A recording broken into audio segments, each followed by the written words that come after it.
más allá del modelo estándar y ahora más allá de la gravedad habitual de Einstein. Y ahora vamos a continuar con otro excelente investigador del Instituto de Física, el Dr. Jens Erland, para que nos explique un poco acerca de las propiedades con más precisión de las partículas que ya conocemos. Gracias. Sí, hola. Ay, ay.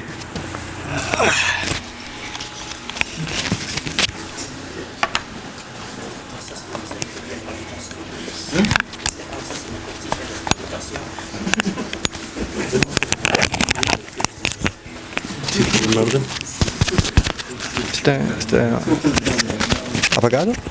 Si no está prendido, sí, todo. Okay. ¿Ahora? Sí. Sí. Ya hemos escuchado sobre el modelo estándar y sus éxitos y sus problemas, y por eso ya puedo avanzar un poco más rápido. Y mi vista global de la teoría de partículas, incluyendo la gravitación realmente, es que lo estudiamos normalmente en diario, digamos, en nuestra vida de un teórico de partículas. Son cosas como reacciones, y después queremos sacar de estas reacciones las propiedades de las partículas, de las fuerzas, etcétera, etcétera.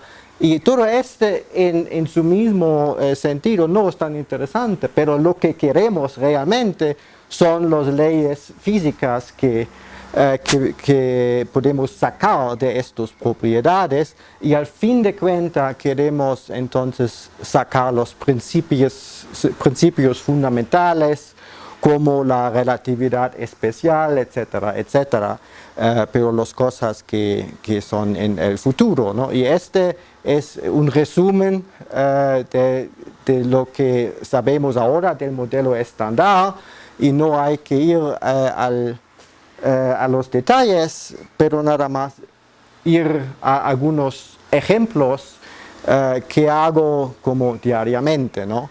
Aquí es un ejemplo de una reacción muy elemental, digamos, de la dispersión de electrones a otros fermiones, lo que pueden ser otros electrones o muones o protones.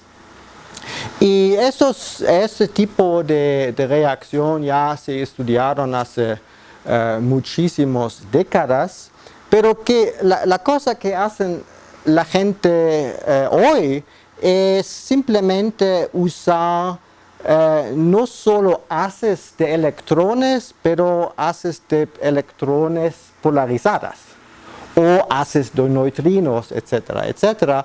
Lo que saben de cuál puedes entender algo no solo de la interacción electromagnética, pero de la interacción débil. Por ejemplo, podemos intercambiar no solo un fotón, pero también un zeta. Y si usamos los haces polarizadas y tomamos la diferencia entre electrones izquierdas y derechas, entonces los efectos del fotón se cancelan, y lo que resulta son los efectos un poco más interesantes desde el punto de vista de hoy, de los zetas, de los Ws, etc. Y ese es un tipo de experimento que van a hacer en el Jefferson Lab en Virginia con bastante precisión, ¿no? De precisión de 1 por 2% en digamos, la asimetría que mide la diferencia entre izquierda y derecha dividido por la suma. Y si medimos con 1% o 2%, podemos sacar los acoplamientos de norma, no de electromagnetismo, pero de la interacción débil, también con una precisión similar, ¿no? Entonces, parte de mi trabajo es analizar teóricamente este tipo de proceso, no calcular el proceso, eso es una cosa de otra gente, pero digamos analizar las incertidumbres de las predicciones y analizar qué podemos aprender de física más allá del modelo estándar. ¿Sí? Como digo, ese es un proceso muy básico, ¿no? de Möller, básicamente de 20, ¿no? De hace 90 años se hacen sin polarización y ahora lo hacen con polarización. Otra cosa es tomar en lugar de electrones, digamos, protones, y ahora puedes hacer dos cosas. Puedes medir el proceso en muy bajas energías. Es decir, el fotón tiene una longitud de onda que es más grande que el tamaño del protón, y entonces puedes sacar información del protón completo, cómo interactúa el protón completo a través de interacción débil. Y de eso también puedes sacar el ángulo de mezcla, que voy a explicar en un segundo, con una precisión similar. Una cosa que van a hacer en Mainz, que justo en este momento van a construir otro acelerador de baja energía. Otra posibilidad es de tomar una energía más grande del fotón o del zeta y estudiar los quarks dentro del protón. Y podemos sacar información los dos de la interacción fuerte y de la interacción débil. Y por ejemplo podemos estudiar cómo se comparten los quarks dentro del protón, y esa es una información que podemos usar también para el LHC para sacar información de allá, ¿no? Estos son procesos muy diferentes del LHC, pero tienen que ver. Podemos aprender uno a otro y al revés. Y ya tengo algunas tesis de este tipo de proceso en el pasado. Y después de hacer este tipo de análisis, podemos sacar toda la información que tenemos de las cosas que hacemos aquí o de otros lugares, y podemos hacer un análisis global de todos los experimentos y de toda la teoría, y podemos sacar, por ejemplo, la masa del Higgs, nada más indirecto, antes del descubrimiento del bosón de Higgs en el LHC, o antes de imprimir camisas con el Higgs en este instituto, ¿no? Y como pueden ver, esa era la predicción yo creo en 2009, más o menos, y ese es exactamente donde ya sabemos hoy, es exactamente la masa del Higgs. Entonces esa es otra parte de mi trabajo, este tipo de análisis global, diciendo que podemos aprender más si analizamos muchas cosas simultáneamente en comparación de nada más ver a una observable en un tiempo, ¿no? Esa es la idea. Y después de las propiedades de partículas vamos a ir a las leyes físicas, ¿no? Por ejemplo, ese es muy famoso, ese es la dependencia de acoplamiento fuerte con la energía, que es la base del precio Nobel de 2004 para la QCD, ¿no? Y lo que hacemos aquí es el análogo del acoplamiento de norma fuerte a electrodébil, en cual tenemos una combinación de los dos grupos de norma SU2 y U1, la otra combinación del electromagnetismo, y esa es la que falta, la tercera.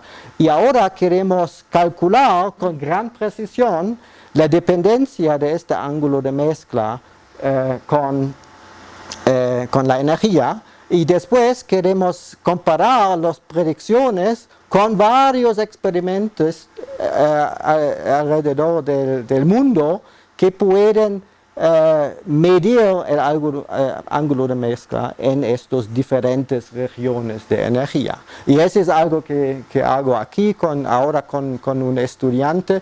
Ese ya es un resultado mío del 2005 y la incertidumbre es más o menos el ancho de la curva azul, y ahora queremos ya hacer una predicción más precisa. Y el ángulo de mezcla entonces es básicamente la mezcla entre el fotón y el zeta, y tenemos al primer orden tenemos diagramas como este, y con este podemos sacar la función beta básicamente como aquí para el ángulo de mezcla, y sacar la dependencia de la energía. Y bueno, después al fin podemos ir a los principios fundamentales. Miriam ya habló sobre entonces voy a simplemente seguir a discutir. ¿Cuántos minutos tengo? Algunos minutos, nada más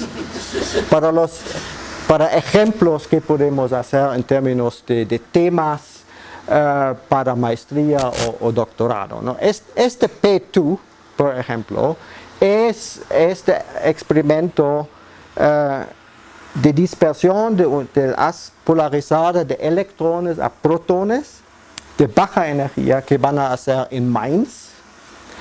Y lo que podemos suponer, por ejemplo, es decir, bueno, ¿qué pasa si tenemos una interacción entre electrones y quarks directamente, ¿no?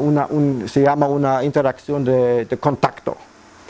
Y resulta, si comparamos las mediciones del ángulo de mezcla en los aceleradores de alta energía y comparamos con baja energía, podemos investigar los efectos de estas interacciones hipotéticos. Y podemos decir qué es la escala de física nueva de estos operadores nuevos. Y ese es un ejemplo, y que pueden ver es que podemos estudiar escalas de física nueva hasta 30, ahora son como 30 TeV, y al futuro ya más como 50 TeV, si la interacción nueva es relativamente fuerte. Pero si es menos fuerte, tenemos menos sensibilidad en términos de escala, pero de todos modos, esto es una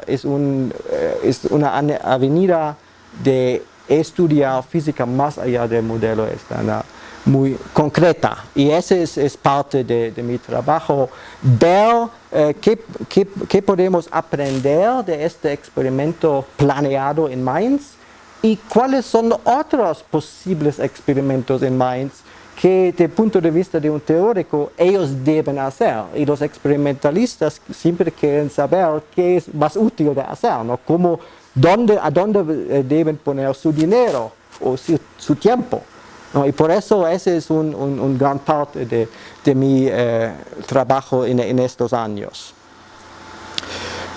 También en este momento hay muchas discusiones en términos de cuáles deben ser nuestros aceleradores futuros después del famoso LHC. Y ese es un acelerador lineal de electrones y positrones. Estos dos son aceleradores, son colisionadores, es decir, son circulares de muy alta energía. En Japón, probablemente, si tenemos en Japón, en CERN, donde está el LHC, quizás en China, etcétera, etcétera. Y otra vez, la pregunta es, ¿qué realmente podemos aprender si construimos una cosa como Y el punto es que estos son aceleradores leptónicos, y leptónicos dicen son muy exactas, no podemos medir con gran precisión. Y si hacemos ¿qué podemos aprender en términos de física más allá del modelo estándar? ¿Cuáles son los observables que deben medir? ¿Cuáles son las opciones de estos aceleradores, como extensiones en energía, extensiones en luminosidad, extensiones en otras direcciones que no quiero hablar ahora, pero hay varias opciones que no son claras que realmente van a hacer estos aceleradores, pero quieren saber qué vale la pena, qué vale el dinero de poner una opción a estos aceleradores futuros, quieren saberlo ahora. Y estos podemos hacer como experimentos hipotéticos y podemos decir, si pueden medir esta cantidad con esta precisión, eso es que podemos aprender. Y eso es algo que hago también a veces. Otra dirección son masas de quarks pesados, ¿no? Para los quarks ligeros, yo creo, Wolfgang puede hablar un poco de esto, sabe de porque necesitamos la técnica de cromodinámica en la red, pero para los quarks pesados también podemos usar la teoría de perturbaciones y podemos sacar las masas de los quarks Charm y Bottom de otras técnicas, y esa es otra cosa en cual estoy trabajando.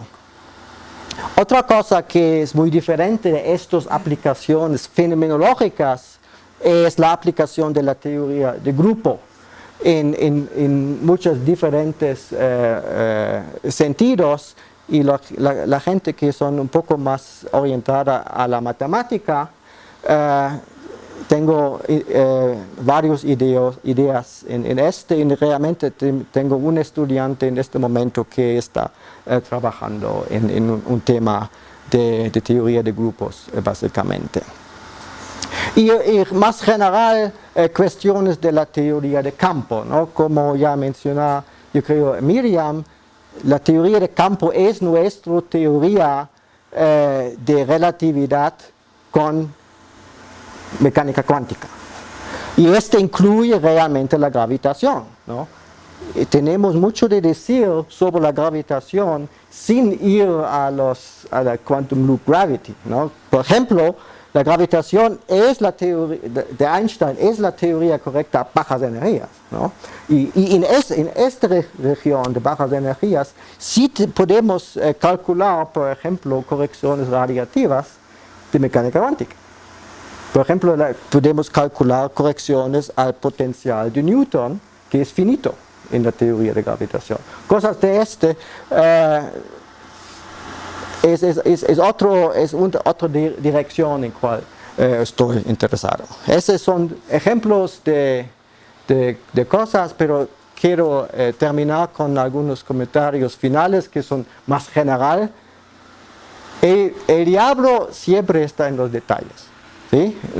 No importa qué haces, cuál tipo de física o qué haces en tu vida, ¿no?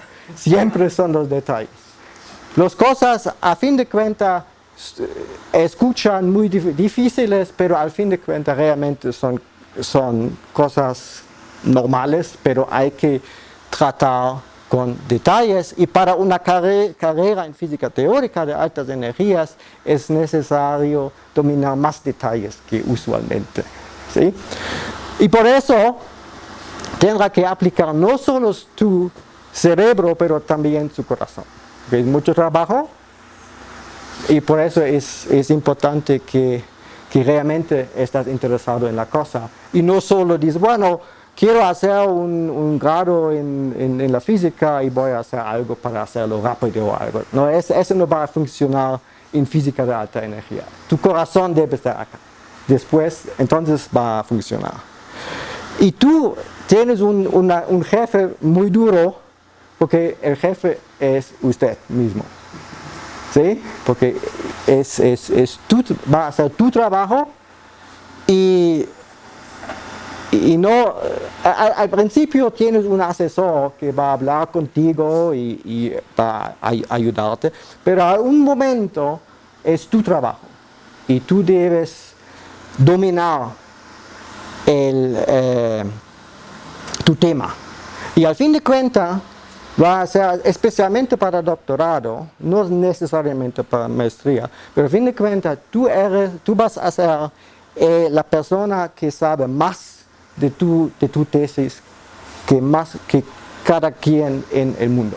Ese es el gol. Y ese es algo que debes tener en mente, y por eso digo aquí, vas a convertirse en el maestro de tu dominio. Gracias. Gracias, ¿alguna pregunta? A lo mejor la están guardando para el ratito. Entonces, si quieren, pasamos a la última plática que